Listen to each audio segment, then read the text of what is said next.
तो दोस्तों भारत और इंग्लैंड लॉयंस के बीच जो अनऑफिशियल टेस्ट मैच चल रहा था या फिर मैं ये कहूं कि फर्स्ट क्लास क्रिकेट जो चल रही थी दोनों देशों के बीच में वो खत्म हो चुकी है और ये मुकाबला जो है ये भी ड्रॉ पे समाप्त हुआ जब भारतीय टीम ने पहले सेकेंड इनिंग में बल्लेबाजी करते हुए मैसिव टोटल लगा दिया। इसकी एक्सपेक्टेशंस तो इंग्लैंड वालों ने की भी नहीं थी। बट आज का खेल जब शुरू हुआ तो भारतीय टीम की तरफ से ध्रुव जुरेल और नीतीश कुमार रेड्डी ने अच्छी बल्लेबाजी करी, सदी हुई बल्लेबाजी करी। हालांकि जो ध्रुव जुरेल जो 50 बैक टू बैक मारते हुए आ रहे थे, आज 28 रनों में आउट हो गए। पर नीतीश कुमार रेड्डी ने अच्छे हाथ दिखाए और पॉजिटिव भी सबसे बड़ा निकल के आया कि नीतीश कुमार रेड्डी के बल्ले से रन निकले, प्लस शार्दुल ठाकुर के बैट से भी 34 रनों की पारी आई। तो कहीं ना कहीं शार्दुल ठाकुर की बॉलिंग से तो उतना इंपैक्ट नहीं आया इस टेस्ट मैच में, बट बैट से जो 34 रन बने वो कहीं ना कहीं उनको एक कॉन्फिडेंस देंगे। मगर सरप्राइज पैकेट जो दोस्तों निकले वो निकले तनुष कोटियान और अंशुल कंबोज, जिन्होंने 90 रन की पारी खेली तनुष कोटियान ने और अंशुल कंबोज ने 51 रनों की पारी खेली।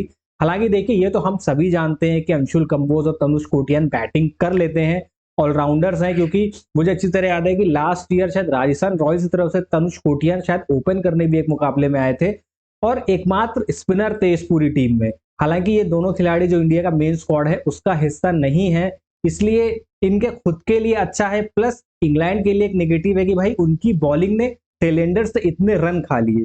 पर यह बात भी है कि एक टाइम के बाद इंग्लैंड जब ये समझ गया था कि ये मैच जो है वो ड्रॉ की ओर चल पड़ा है, तो उन्होंने भी अपने कई पार्ट टाइमर्स से भी काफी ओवर्स निकलवाए। वो समझ गए थे कि अभी इस मैच में कुछ है नहीं, जहां से हम हारने वाले हैं नहीं, अभी मैच ड्रॉ की ओर ही जाएगा। बट मुझे ना थोड़ी सी कैप्टेंसी पे हैरानी हुई। हैरानी ये हुई कि आपने मतलब जो पारी को घोषित किया, 90 रन पे आपका एक बैट्समैन बैटिंग कर रहा है, तो अगर आप पारी थोड़ा सा एक्सटेंड कर देते, 10 रन बनाने, तो उनको बोलते कि भाई आपके पास 1 ओवर है, 2 ओवर और हैं, आप इसमें अटैक कर, अगर आपको अपनी सेंचुरी पूरी करनी है तो कर लीजिए, अदरवाइज हम पारी घोषित करेंगे। तो यार उनको एटलीस्ट एक मौका देना चाहिए था। क्योंकि देखिए भले वो टीम इंडिया के स्क्वाड में नहीं है, बट ये जो मैचेस होते हैं ये ना लिस्ट ए क्रिकेट में काउंट होते हैं, इन्हें बनाए गए आंकड़े। तो ये 90 रन की पारी अगर कहीं 100 रन में होती तो तनुष कोटियान के लिए एक सेल्फ बिलीव होता, उनका सीवी मजबूत होता कि भाई इंग्लैंड में सेंचुरी लगा के आया था मैं टफ कंडीशंस में। तो आगे चल के उनके करियर में कहीं ना कहीं उनको भी हेल्प करता, मेंटली भी हेल्प करता और एक सीवी उनका मजबूत होता। मगर अब ये हमारी शिकायत है, उससे कुछ फर्क तो खैर पड़ेगा नहीं, बट इन चीज का ध्यान थोड़ा सा अगर रख लेते अभिमन्यु ईश्वरन तो ज्यादा मजा आती। बट बहरहाल उतना कुछ फर्क पड़ेगा नहीं। इस मुकाबले से एक बात तो है दोस्तों कि पॉजिटिव ना बहुत सारे निकल के आए हैं। क्योंकि देखिए जो फर्स्ट क्लास मैचेस होते हैं किसी भी बड़े टूर्नामेंट से पहले, सीरीज से पहले, वो इसीलिए खेले जाते हैं कि आप ना वहां की सिचुएशन में, कंडीशन में थोड़ा एक्लेटमाइज, मतलब कि घुल मिल जाइए, अभी वर्ड नहीं आ रहा, एक्लेटमाइज शायद होता है। तो घुल मिल जाइए, कंडीशंस को भांप लीजिए, ताकि जब आप सीरीज खेलें तो उसमें ना आप कंडीशन आपके लिए जानी पहचानी हो। तो जो इंडिया ये स्क्वाड भेजा गया था उसे देखे एक चीज तो क्लियर है कि भाई टीम इंडिया ने ना बैट्समैन को पुश किया यहाँ पे कि आप कंडीशन अच्छे से भापिए, क्योंकि आपको रन बनाने हैं। बाकी रही बात बॉलर्स की, तो देखिए बॉलर्स जितने हमारे स्क्वाड में हैं तो वो यूज टू कंडीशन के जल्दी हो जाएंगे, क्योंकि अब एक इंटर स्क्वाड मैच खेला जाएगा तो उसमें वो लाइन और लेंथ पकड़ लेंगे। और इंग्लैंड ऐसी जगह है कि जहां पे मतलब कि अलग अलग सिचुएशंस होती हैं, तो टाइम टाइम पे आपको लाइन और लेंथ एडजस्ट करनी पड़ती है। और जो भी बॉलर इंडिया के स्क्वाड में, फिर चाहे वो जसप्रीत बुमराह हो, मोहम्मद सिराज हो, प्रसिद्ध कृष्णा हो, अर्शदीप सिंह हो या शार्दुल ठाकुर हो, ये इतने एक्सपीरियंस हैं कि भाई सिचुएशन के हिसाब से खुद को ढाल लेंगे। पर बैटिंग यूनिट को थोड़ा सा समय देना था और इस चीज पर फोकस किया गया, जिसके चलते मोस्टली जो बैट्समैन स्क्वाड में थे वो इंडिया की मेन टीम का हिस्सा हैं। और जो परफॉर्मेंस इंडिया ने दी है काबिले तारीफ है, बहुत पॉजिटिव है इस सीरीज से इंडिया के लिए। और ये इसका जो नतीजा है ना इस परफॉर्मेंस का, क्योंकि देखिए लगभग हर बैट्समैन के बैट से आपको रन मिले हैं जो इंडिया के मेन स्क्वाड में। हालांकि यशस्वी जायसवाल के स्कोर कार्ड पे आपको रन इस मैच में नहीं दिखेंगे, पर एक 50 रन की पारी 2 मैचों में उनके बल्ले से भी आई है। और आईपीएल उनका बहुत अच्छा गया है, तो ये तो हम बिल्कुल नहीं कह सकते कि वो आउट ऑफ फॉर्म है। प्लस केएल राहुल का जल्दी आना, पहले मैच में शतक, पहली इनिंग में शतक मारना, दूसरी इनिंग में 51 रनों की बेहतरीन पारी खेलना, तो वो भी बहुत कॉन्फिडेंस देगा। फिर अभिमन्यु ईश्वरन के बैट से भी रन निकाला, वो भी 18 के स्क्वाड का हिस्सा है। करुण नायर, उनका भी दोहरा शतक आना, ध्रुव जुरेल के बल्ले से बैक टू बैक 50 आना, नीतीश कुमार रेड्डी के बल्ले से रन आना, तो बैटिंग ओवरऑल जो है सॉर्टेड चल रही है। थोड़ी बहुत दिक्कत जो थी वो बॉलिंग में थी। वो भी बॉलिंग में क्या थी, देखिए जो भी बॉलर टीम इंडिया के थे इस पूरे मैच में, फिर चाहे अंशुल कंबोज की बात कर लो, तनुष कोटियान की बात कर लो, आप खलील अहमद की बात कर लो, तुषार देशपांडे की बात कर लो, तो ये सब ना इंडिया के स्क्वाड का हिस्सा है नहीं। हालांकि रूमर्स उड़ रहे हैं कि शायद अंशुल कंबोज को रोक लिया जाए इस परफॉर्मेंस के बाद, वो तो बात की बात है, बट फिलहाल सिर्फ शार्दुल ठाकुर और Nitish Kumar Reddy as an batting allrounder Nitish Kumar Reddy team का हिस्सा है और as an bowling allrounder Shardul Thakur team का हिस्सा है। तो इन दोनों की ही गेम है।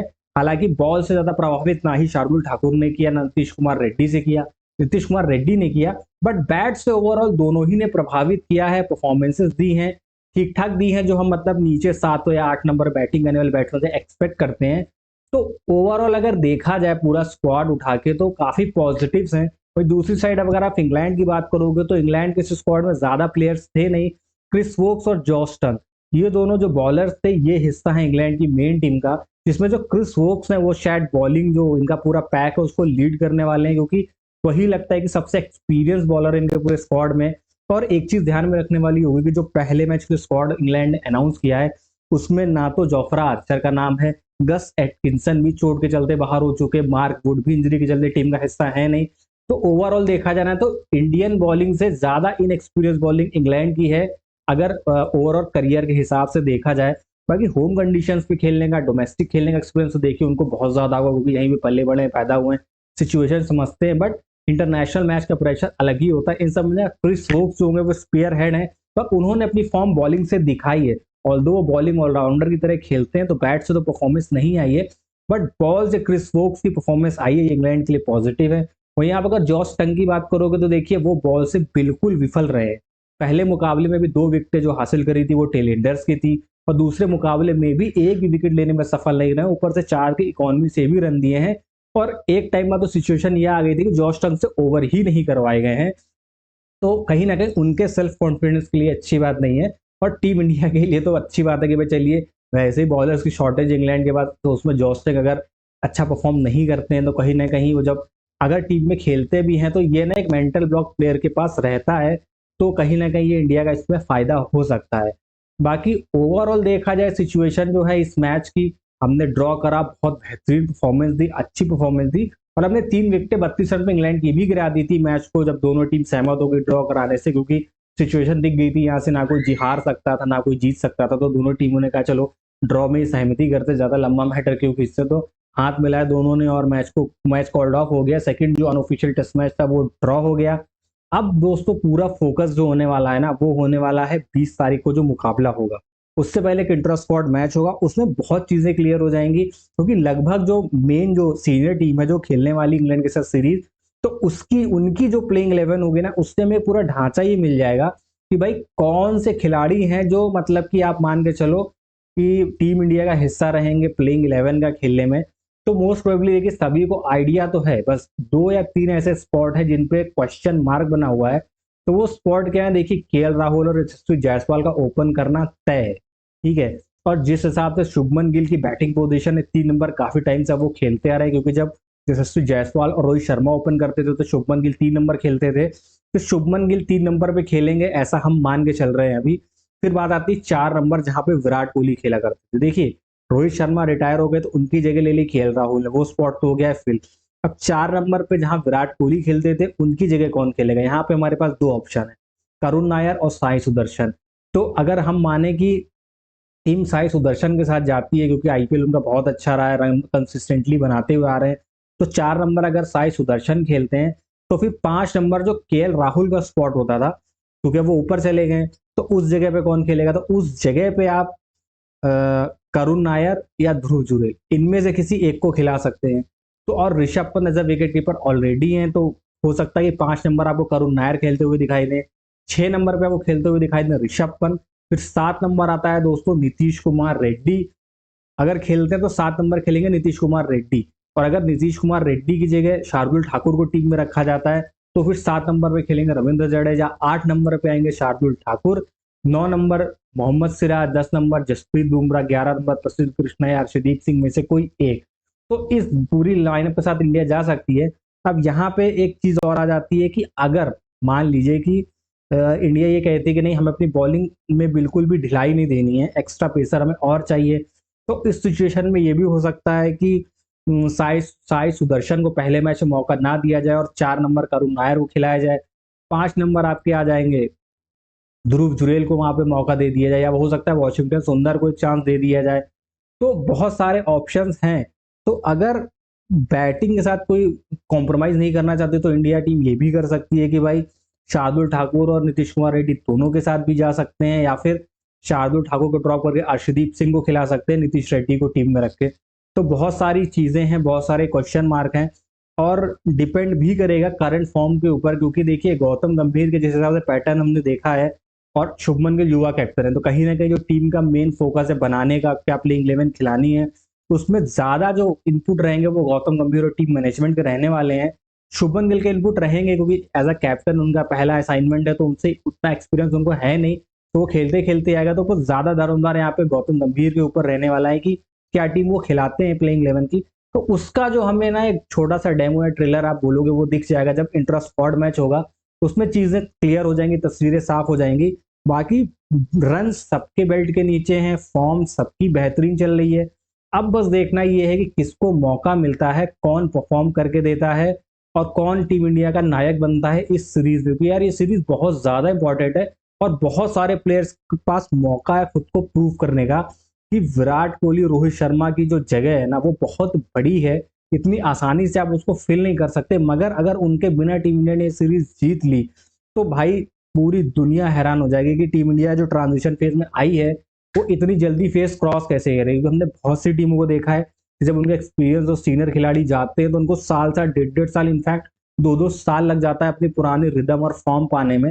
तो ये है कि मेहनत है टीम इंडिया के पास और बैकिंग है। ऑल्दो विराट कोहली या रोहित शर्मा जैसा प्लेयर तो नहीं मिल सकता, बट उनकी जगह फिल कर सकते हैं, सिचुएशन के हिसाब से खेल सकते हैं, अपनी टीम की जीत में कंट्रीब्यूशन कर सकते हैं। और बहुत दारोमदार केएल राहुल पे भी रहेगा, जसप्रीत बुमराह पे भी रहेगा। बस इस पूरी सीरीज में सबसे बड़ा एक जो दिक्कत की बात यह आएगी कि क्वेश्चन मार्क भी है, सवाल भी है, और उसका जवाब ढूंढना पड़ेगा टीम इंडिया को अगर ये सीरीज जीतनी है। कि जो जिन 3 मैचेस में जसप्रीत बुमराह खेलेंगे, ऐसा जो सुनने में आया है कि भाई जसप्रीत बुमराह पूरे 5 मैच नहीं खेलने वाले, वो 3 मैचेस खेलेंगे, 2 मैच जहां तक उनको रेस्ट दिया जाएगा। तो जिन 2 मैचेस में जसप्रीत बुमराह नहीं होंगे तो उनकी जगह कौन लेगा। यहाँ पे या तो अर्शदीप सिंह को काम करना पड़ेगा या प्रसिद्ध कृष्णा को काम करना पड़ेगा। भाई बॉलर्स को एक्स्ट्रा एफर्ट तो डालने पड़ेंगे, क्योंकि जो काम जसप्रीत बुमराह करके देंगे वो तो आपके बॉलर्स जो अभी स्क्वाड में वो नहीं दे सकते। बट फिर भी गेम सारी होती है विकेट लेने की, तो अगर विकेट लेने में कामयाब होंगे अर्शदीप सिंह, प्रसिद्ध कृष्णा, और जो कि लेने पड़ेंगे, क्योंकि सिर्फ अगर आप जसप्रीत बुमराह के भरोसे टूर्नामेंट खेलने आए तो मुश्किल हो जाएगी, क्योंकि 2 मैच वो नहीं खेलने वाले हैं, क्योंकि बॉडी ना अब उतना साथ नहीं देगी कि जसप्रीत बुमराह 5-10 मैच लगातार खेले। और जसप्रीत बुमराह हमारे लिए बहुत इंपॉर्टेंट एसेट है, तो उनको ना एक्सप्लॉइट भी नहीं किया जा सकता। तो जो 2 मैचेस हैं उसमें असली टेस्ट होगा एक्चुअल में, क्योंकि देखिए जसप्रीत बुमराह जो है टेस्ट एंड प्रूवन बॉलर हैं, सिराज भी टेस्ट एंड प्रूवन बॉलर हैं। जो मेन अपॉर्चुनिटी यहाँ पे खुल के आएगी वो खुल के आएगी दोस्तों प्रसिद्ध कृष्णा, अर्शदीप सिंह, इन दोनों के लिए ना बहुत बड़ी अपॉर्चुनिटी होगी। जिस टाइम जसप्रीत बुमराह नहीं होंगे तो उनके एब्सेंस में कैसी परफॉर्मेंस देते हैं। और अगर जसप्रीत बुमराह के एब्सेंस वाले जो मैचेस हैं उसमें बॉलरों ने बढ़ चढ़ के काम किया और इंडिया को मैचेस जिता दिए, तो भाई उन बॉलर्स के वारे न्यारे हो जाएंगे और उनके पास खुद की किस्मत रचने का मौका होगा। क्योंकि इंग्लैंड में अगर आप सीरीज जीतते हो तो अपने आप में बड़ी अचीवमेंट होगी। और ये जो सीरीज है दोस्तों, ये तो ऑलरेडी एक ब्रांड न्यू सीरीज है, जो कि पहले पटौदी ट्रॉफी के नाम से जानी जाती थी। अब जो ये सीरीज है इसका नाम हो गया है तेंदुलकर एंडरसन ट्रॉफी। तो इसी ट्रॉफी का पहला संस्करण अगर आप जीतते हो तो भाई वाकई में आपके लिए काबिले तारीफ है।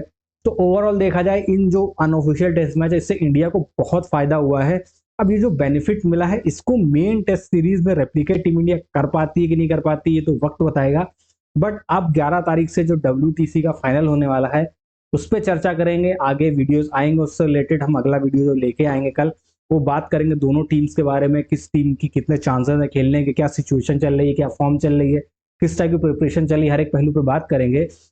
बाकी आपको क्या लगता है कि कौन WTC फाइनल जीतने वाला है, नीचे कमेंट बॉक्स में कमेंट करके मैं जरूर बताइएगा। वीडियो पसंद आया तो वीडियो को लाइक कर दीजिएगा, चैनल पर नया तो सब्सक्राइब कर दीजिएगा और फैमिली फ्रेंड्स के साथ इसको जरूर शेयर करिएगा।